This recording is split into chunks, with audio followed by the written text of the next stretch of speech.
James nasceu em 10 de abril de 98, numa sexta-feira santa. Não tinha nenhum problema de saúde, ele não chorava muito, não era agitado, era feliz. Mas mudou quando começou a ter pesadelos. 2 semanas antes do aniversário de 2 anos. Fiz o jantar, dei banho nele, coloquei ele pra dormir e tudo bem até às 3 da manhã, quando eu ouvi os gritos dele. Eram gritos horripilantes, como se alguém o estivesse matando. Ele estava se debatendo, como se estivesse lutando pela vida. E então me veio à mente a cena de O Exorcista. Ele falava que estava num avião que foi derrubado. Ele dizia, avião em chamas, homem pequeno não consegue sair. E ele repetia isso sem parar. Avião em chamas, homem pequeno não consegue sair. Eu fiquei chocada. Por que ele diria aquilo? O conteúdo foi tão assustador que eu não... Como isso aconteceu? Eu tinha que reagir. Então comecei a fazer algumas perguntas. O que aconteceu com seu avião? Ele foi atingido? Quem atirou no seu avião? Os japoneses. Como você sabe que eram japoneses, eu acho que ele disse naquela noite, o grande sol vermelho. De onde poderia vir tudo isso ou como ele poderia articular algo tão específico? Então, eu continuei. De onde veio o seu avião? Ele disse um navio. O seu navio tinha um nome? Ele disse sim, Natoma.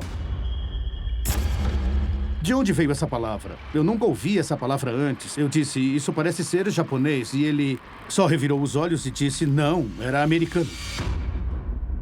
O Bruce foi direto pro escritório enquanto eu coloquei o James na cama. Para minha surpresa, encontrei este site sobre porta-aviões de escolta.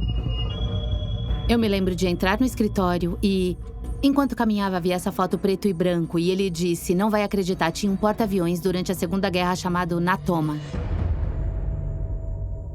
Era a história do porta-aviões americano Bahia Natoma CVE-62. Esse navio estava na Batalha de Iwo Jima. Isso... O que dizer disso? Era um completo mistério. Onde ele conseguiu essa informação? Como ele pode falar algo desse tipo? Foi muito difícil acreditar, porque é realmente impressionante.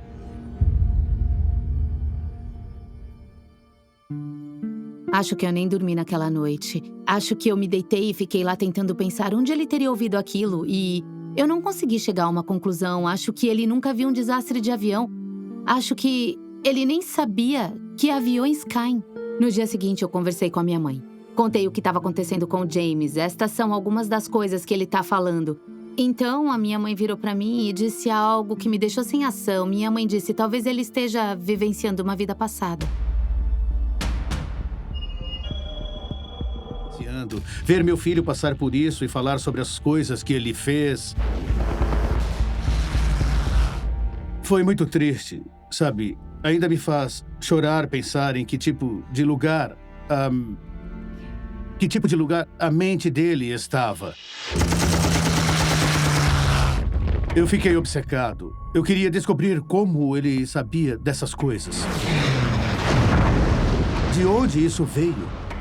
Tem que ter vindo de algum lugar. E esse era o caminho. Procurar documentos, tentar achar informação, ligar para organizações de veteranos.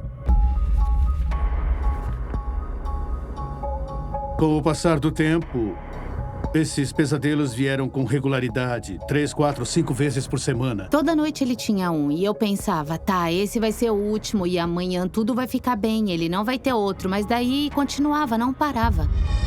Talvez o aspecto mais perturbador do comportamento do James, além dos pesadelos, fosse os seus desenhos. O James tinha 3 anos quando começou a fazê-los. E eram desenhos violentos. Aviões explodindo, atirando bombas e em chamas. Um verdadeiro caos. Ele tá em chamas e tá afundando. Quando eu desenho, só desenho alguma coisa que eu nem conheço. Os desenhos eram cheios de detalhes. Para uma criança daquela idade. É exatamente o mesmo desenho várias e várias vezes. Eu me sinto impotente porque eu não consigo fazer nada. Eu não sei o que fazer.